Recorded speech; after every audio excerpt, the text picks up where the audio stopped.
আপনার সাথে জিন আছে কিনা বুঝবেন কিভাবে? আপনাদেরকে আজকে কয়েকটা কথা বলি। যদি এই ধরনের সিমটম, এই আলামতগুলো আপনার ভেতরে থাকে, জানবেন যে আপনার সাথে জিনের প্রভাব বা ইফেক্ট আছে। যদি এই আলামতগুলো না থাকে, প্লিজ কেউ মনে করবেন না যে আপনার ভিতরে জিন আছে। এটা ওয়াসওয়াসা, মারাত্মক ওয়াসওয়াসা, আপনার ঘুম, খাওয়া সবকিছু নষ্ট করে ফেলবে। আপনার সাথে জিন আছে কিনা বুঝবেন কিভাবে? বা আপনার উপরে এই ধরনের কোনো প্রভাব আছে কিনা বোঝার কয়েকটা আলামত আছে। জাগ্রত অবস্থায় কয়েকটা লক্ষণ আপনাদেরকে বলি। এখন শুরুতে বলি, এই আলামতগুলো যদি আপনার মধ্যে থাকে তাহলে জেনে নেবেন আপনাকে একজন প্রসিদ্ধ রাকির কাছে যাইতে হবে। রুকিয়া সেন্টার যেগুলো, আমি বলছি না হুজুরের কাছে আসেন, হুজুর এগুলো কাজ করে না। রুকিয়া সেন্টার ঢাকায় যেগুলো আছে, এই রুকিয়া সেন্টারগুলো মানে এরা স্পেশালিস্ট, এগুলো নিয়ে কাজ করে। এদের কাছে যাবেন এবং তদবির নেবেন। হার্টে ব্লক ধরা পড়ছে, আপনি যদি ডায়াবেটিসের ডাক্তারের কাছে যান, কাজ হবে? হবে না। আপনার পেটে পীড়া হয়েছে, পেটে ব্যথা, কিডনিতে পাথর হয়েছে, আপনি যদি এখন যান মনে করেন চোখের ডাক্তারের কাছে, কাজ হবে? হবে না। তো যারা রুকিয়া সেন্টারে কাজ করে এরা এগুলো নিয়ে স্পেশালিস্ট, মানে এগুলোর বিষয়ে তারা বিশেষজ্ঞ, তাদের কাছে যাবেন এবং কাজ করবেন। আমরা যেটা করি আমল দিয়ে দিই আর কি। যাই হোক, এখন আপনাদেরকে বলি যে জাগ্রত অবস্থায় যদি এই সমস্ত লক্ষণ পান, জানবেন যে আপনার কাছে বদজিন আছে। এক নাম্বার, কিছু মানুষের কোনো কারণ ছাড়াই মাথা ব্যথা, ঘুম ঠিক আছে, খাওয়া ঠিক আছে, কোনো টেনশন নাই, তারপরেও সারাক্ষণ মাথাটা জিমায় আর চিনচিন করে মাথা ব্যথা করে। চোখ কান এগুলোর সমস্যাই না, এমনিতে মাথা ব্যথা করছে। দুই নম্বর, কিছু মানুষ দেখবেন ইবাদতে মোটেও মজা পায় না, নামাজ পড়তে ভালো লাগতেছে না, জিকির আজকার ভালো লাগতেছে না, তেলাওয়াত ভালো লাগছে না, আল্লাহর প্রতি বিরূপ ধারণা আসতেছে, মানুষকে দেখলেই মেজাজ খারাপ হয়ে যাচ্ছে, আব্বাকে দেখলেও মেজাজ খারাপ হয়ে যায়, আম্মাকে দেখলেও মেজাজ খারাপ হয়ে যায়। এরকম হয় কিন্তু অনেক সময়। যদি এরকম ইবাদতে বিমুখতা আসে তাহলে জেনে নেবেন যে কিছু একটা আপনার ভেতরে ঘটছে।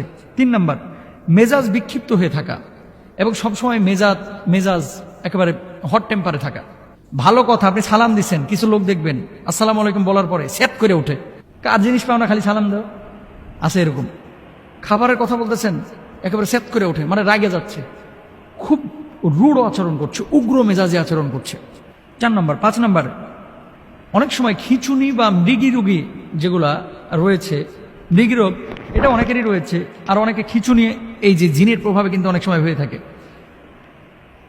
6 নম্বর, হঠাৎ অজ্ঞান হয়ে যাওয়া, গাড়িতে বসে আছে কোনো কারণ ছাড়া অজ্ঞান, দাঁড়ায় আছে কথা বলতেছে কোনো কারণ ছাড়া অজ্ঞান হয়ে যাচ্ছে, রাত্রিবেলায় দাঁড়ায় দাঁড়ায় গল্প করতেছে কোনো কারণ ছাড়া অজ্ঞান হয়ে যাচ্ছে। 7 নম্বর, শরীরের কোনো অঙ্গে সবসময় ব্যথা থাকা কিংবা বিকল হয়ে যাওয়া, অথবা ছোপ ছোপ কিছু দাগ দেখতে পাওয়া। রাত্রিবেলায় ঘুমিয়েছেন আপনি, হঠাৎ আপনার শরীরের উপর আঁচড় দিয়েছে, মনে হচ্ছে কেউ একটা খামচি দিয়েছে। ইভেন আমি নাম বললে চিনে যাবেন। আমরা যে বিদেশে সফরে যাই, অনেক সময় এমনটা হয়েছে যে আমাদের সাথী পাশের বেডে শুয়ে আছে, পাশে আমি শুয়ে আছি, সকালবেলায় দেখতেছি পায়ের এখানে কে যেন খামচায়া পুরো দাগ করে ফেলেছে। অথচ 4 স্টার মানের হোটেল, এখানে তো বিড়াল আসার কথা না, এখানে তো মশা মাছির প্রশ্নই ওঠে না, তো খামচাই লোকে। মেন কথা হচ্ছে এই ধরনের বিষয় ঘটে। শরীরে কোনো দাগ নাই, ওঠার পরে দেখতেছেন খামচানো দাগ, এগুলো কিন্তু বজ্জিনের আসর। দেখবেন যে এই সমস্ত ঘটনা ঘটতেছে কিনা। তারপরে হ্যালুসিনেশন হওয়া, জাগ্রত অবস্থায় অনেক কিছু দেখা বা শোনা বা অন্যরা দেখছে না। রাস্তা দিয়ে চলতেছেন, সবাই দেখতেছে সামনে বাম দিকে যাইতে হবে, পেছনে মানুষ দেখতেছে, সাইডের মানুষ দেখতেছে, আর আপনি দেখতেছেন ডান দিকে কোনো রাস্তা নাই। এরকম ঘটে যায়। যদি এরকম হয় যে একজন মানুষ সামনে একটা জিনিস দেখতেছে সুস্পষ্টভাবে আর আপনি দেখতে পাচ্ছেন না, জানবেন যে খারাপ কিছু ঘটতেছে। জিনের আসর যদি কারো উপরে থাকে জাগ্রত অবস্থায়, এই মানুষটার আচরণ কি হবে? হাই হাই খাই খাই আচরণ হবে। 32 কেজি মিষ্টি চাইবে, গরুর গোস্ত চাইবে 6 কেজি।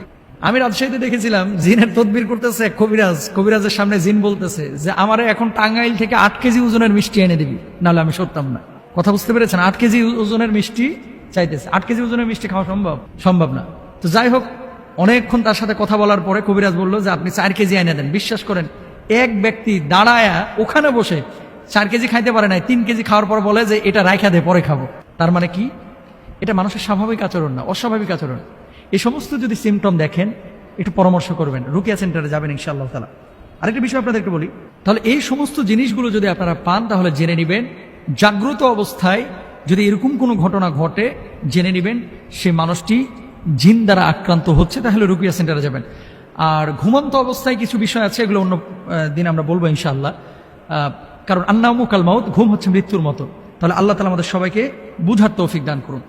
ঘুমন্ত অবস্থায় যে লক্ষণগুলো, ঘুমন্ত অবস্থায় যে লক্ষণগুলো বলে দিই।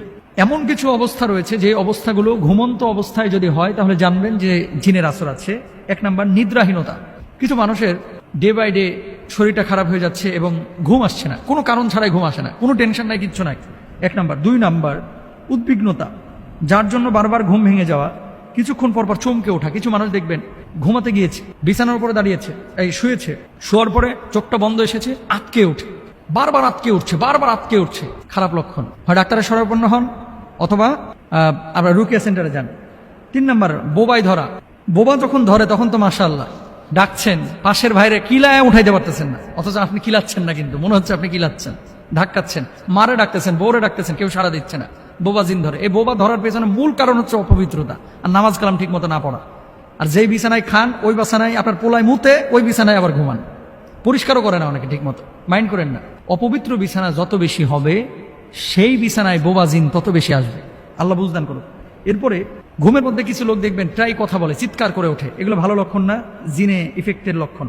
ঘুমন্ত অবস্থায় কিছু মানুষ ফাল দিয়ে উঠে হাঁটাহাঁটি শুরু করে, ওইটা দাও, ওইটা দাও, ওইটা দাও, এরকম বলে দেখবেন। তারপরে প্রায়শই স্বপ্নে কোনো প্রাণীকে আক্রমণ করতে বা ধাওয়া করতে দেখা, যেমন একটা কুকুর দৌড়াচ্ছে আপনার পেছন পেছন, আপনাকে ধাওয়াচ্ছে, অথবা একটা সাপ আপনাকে ধাওয়াচ্ছে, দৌড় দিচ্ছেন কিন্তু সাপ আপনার চেয়ে বেশি জোরে দৌড়াচ্ছে।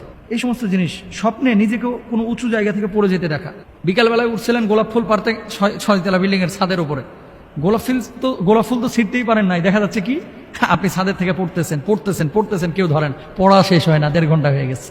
এরকম হয় কিন্তু। বিমানে উঠতেছেন, বিমান থেকে নিচে পড়তেছেন, আকাশ থেকে কি যেন ফেলে দিচ্ছে, এরকম হয়। কোনো গোরস্থান বা পরিত্যক্ত স্থান অথবা কোনো মরুভূমির সড়কে হাঁটাচলা করতে দেখা। শুয়ে আছেন আপনি ঘরে, অথচ দেখতেছেন নিজে কবরস্থানের পাশে হাঁটাহাঁটি করতেছেন। তারপরে বিশেষ আকৃতির মানুষ দেখা, যেমন অনেক লম্বা, খুবই খাটো, খুব কালো কুচকুচি ইত্যাদি। এমন মানুষ দেখতেছেন যে মানুষটার মাথা আসমানে আর পা হচ্ছে জমিনে। খারাপ লক্ষণ। আমি আবারও বলি, একটা লক্ষণ পাইলেই অস্থির হওয়ার কিছু নাই।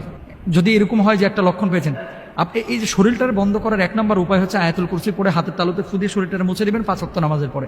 চারকুল পড়বেন, আয়াতুল কুরসি পড়বেন বিসমিল্লাহ সহকারে, ফু দিয়ে শরীরটা মুছবেন, পবিত্র বিছানায় ঘুমাবেন ইনশাআল্লাহ। পবিত্র অবস্থায় থাকলে আপনার ভিতরে এই ধরনের প্রভাব আসবে না।